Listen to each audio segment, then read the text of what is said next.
Hello and welcome to our 5th birthday conversation with our original founders of the Scottish Tech Army. I'll get straight into it. Alistair, tell us how it all came about. Thanks, Kirsty, and delighted to be joined by my fellow co-founders at the start of the Tech Army. So yes, this all came about originally as a desire to play some part in contributing to the response to the COVID pandemic. So this was April of 2020, and right at the beginning of April, the 3rd of April, the idea first germinated, and my first port of call was to speak to Peter, who I had known through other contexts and was aware of Peter's involvement with the Scottish Government's Civ Tech programme, which is its digital innovation programme. So that was my first call to Peter. Was, is this completely barking mad, or is this something that we could maybe have a go at? So you were on the receiving end of that phone call, Peter. What were your reflections at the time? Yeah, it was a crazy time. Nobody knew what was happening. I think generally people were actively scared. Here was a global pandemic. It had come from nothing. Alistair called me. I remember it was a lovely sunny Saturday morning, and just said, what are your thoughts? We were co-directors of a university spin out from Coventry University, a maritime cyber company called Cyber Owl. I immediately responded to Alistair, said, this is an excellent idea. It's not just the people that have been put on furlough, but it's also, of course, all the people that are recent graduates or indeed have just lost their job through the downturn in economic activity that was extremely quick. Once a furlough kicked in, I thought if we're going to do anything, we need more firepower. In addition to my kind of day job as a company director, I also did a lot of pro bono volunteer work with the Scottish Government, particularly the Digital Directorate, and that's where I met our third fellow co-founder, Sandy Finlayson, who was a fellow advisor to the first CivTech program, and it was then run by Alexander Holt. Mark Elliott was a guy that's currently running program. I think they're in program 10, and that was way back in program 1. So I called Mark that Saturday, contacted him. He thought it was a great idea. We introduced Alistair to Colin Cook, the digital director for the Scottish Government, who was a very early supporter, and things just really took off from there. And I'll pass back to Alistair and Sandy for their thoughts. Sandy, how about you? Yes, Sandy, what about you? Peter phoned me, I think, and the company was incorporated by my former colleagues within a few days thereafter. It is astonishing the speed at which it all happened. And then I don't know who built the website, but we had to work out, okay, we've got a company, what do you do with it? And I was staggered how quickly we managed to create an initial base of volunteers. It was hundreds in next to no time. And of course, you've got all these volunteers that need something to do. So projects started to follow fairly quickly as well. And I think we should acknowledge, chat, that we did get a lot of help in the early days from Head Resourcing. I remember we're certainly very heavily involved in helping to triage projects. How we got all these volunteers? I think possibly it came through Code Clan, I'm not sure. But it was extraordinary. It was a variety of sources, actually, yeah. Alistair, I think Sandy, to your question, Alistair and I put our contact list together, our heads together, and we dug deep. Everyone in Scotland and the rest of the UK as well, but mainly focusing on Scotland. I think we came up, it was close to 120, 130 email contacts between us, and we just blanketed the world pre-launch. And I got to say again, all credit to Alistair for being the kind of the tech brains behind it, setting up websites, setting up all the internal admin and infrastructure. And of course, Kirsty was one of the first members. So it's highly appropriate for her to be hosting our call today. The art of the possible. How do you create a completely virtual company in 5 minutes? It was amazing. How did you find out about it, Kirsty? Well, as I was going to say, it actually popped up on my LinkedIn feed, and I read it, and I had literally just I'd been trying to buy something online from my local high street, and I hadn't been able to do it. And I was going, God, there must be somewhere where we can kind of get something like this sort of sorted out. And then this join the Scottish Tech Army thing popped up on my LinkedIn feed. So I signed up as a volunteer in the morning, which was the easiest thing in the world. Otherwise, I probably wouldn't have gone through a major application process. Alistair definitely built things that just made it very, very easy to to step forward. But in the afternoon, I also submitted a project request as well, because I was kind of going, this is I've got this idea, and I think we need to be doing something about it. And I was actually looking back at the emails actually just the other day. There's initial kind of responses which all of the volunteers that were signing up at that time would have been receiving. And I got a reminder about, I think it was probably a fortnight later, saying you need to join the Slack community, because that's where all the stuff's happening, kind of thing. And I hadn't actually sort of joined Slack at that point. And I did. And actually, when I got there, there were people in there that I already knew. And it was like we were all just kind of gravitating towards this, or being drawn by magnet into this amazing community. I couldn't believe how many people were already there. It was an extraordinary kind of time. You mentioned the platforms, and again, Alistair, we took advantage, and there were so many of these platforms that were new to me. I hadn't used Slack as effectively as that. LinkedIn was an essential tool for us. Twitter as well. Alistair was much more versed in Twitter as Watson than I was. But I was like Pavlov's dogs. I had an Apple Watch that had a Slack app on it. That every time we had a message of a new member, it'd be ding ding ding. Yeah, the amount of the numbers. I think it was within a week. It was over 700 people. And I just got to say, from my side, and I'm sure for everyone, I would just like to say thank you to everyone that volunteered. It was a scary time, but did some amazing things, and still do. The organization has moved on to become a grown-up company, and extremely well run, and doing some really great things. And I was very, in my own humble way, proud to be part of it.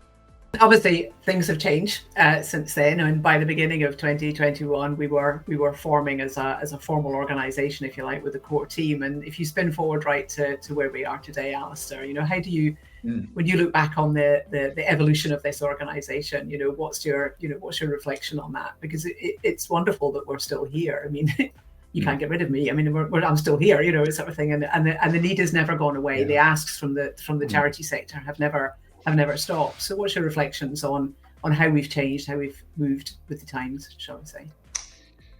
Yeah, I think as we touched on earlier, the initial few months, it was very much a product of the time and the context. But as you say, coming forward to today, there's still a huge enthusiasm amongst many people to use their skills to create improvements in the society in which we live and work. We still get 40 to 50 new volunteers signing up every month, and who would have predicted that? At the time that we got started, there was a burning platform, there was a critical issue, so there was an urgency about it. But what we didn't predict was just how long lasting that wellspring of goodwill, of commitment, of enthusiasm would be. So, to be able to reflect on that, I think, that's something that it's really demonstrated the level of desire that many people have to play a part and to use their skills. The other side of it is, looking at the impact that those volunteers have had through supporting the charities that have come to us. We've got a number of case study videos that are all on the website. It's actually inspiring to hear those people from the charities talking about what they do and the impact that the commitment of the volunteers who have supported them has helped them to deliver. The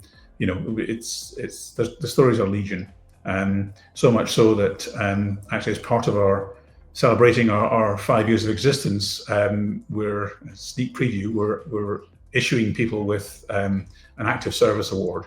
Everybody who's taken part in the project.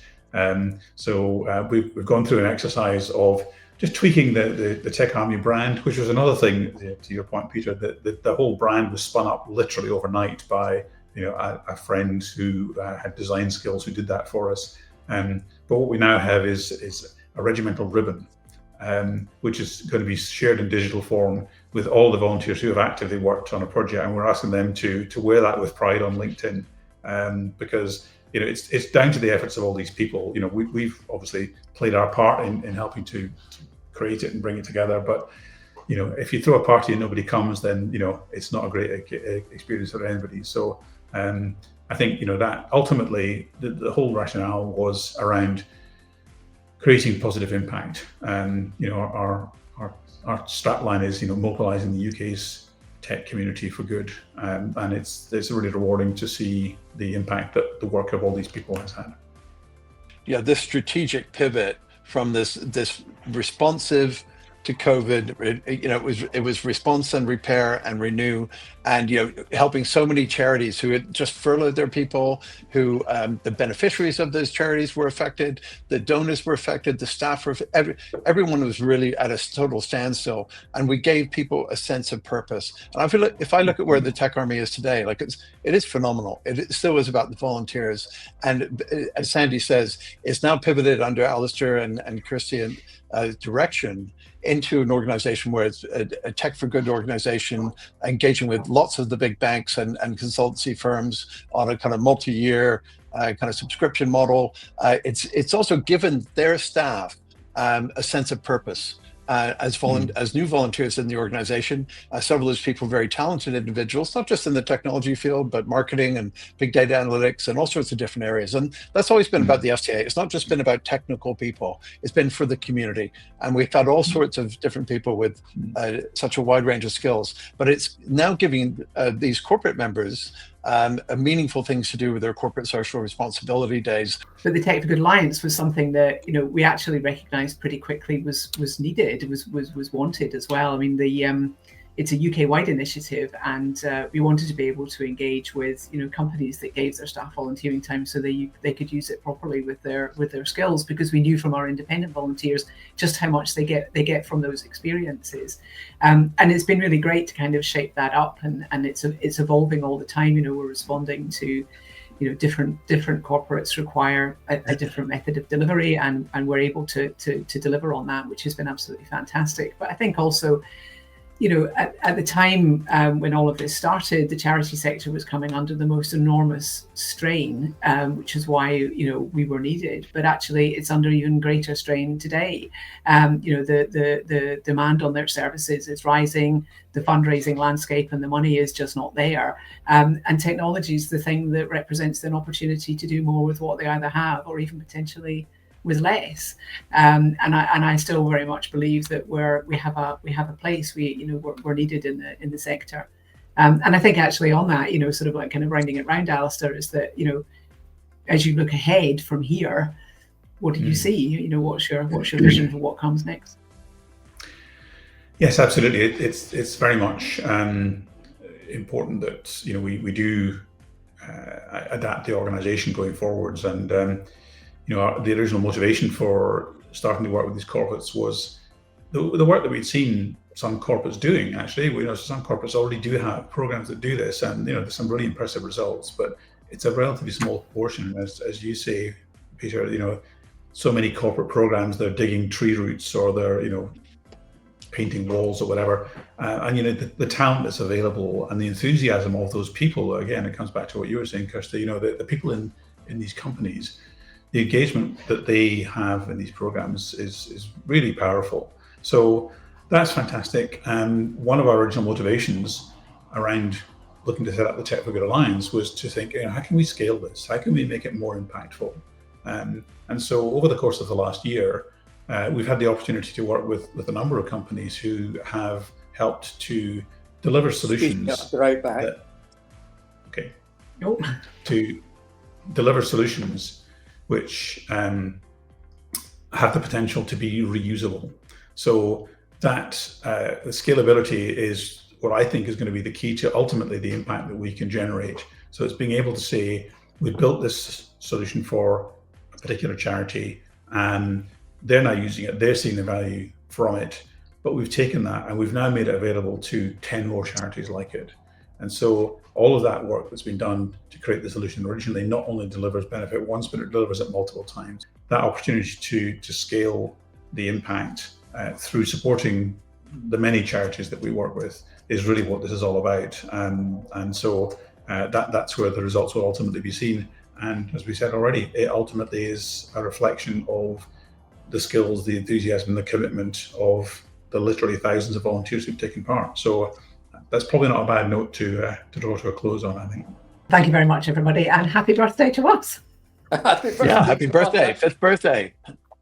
Thank you, everybody. Lots of champagne, everyone.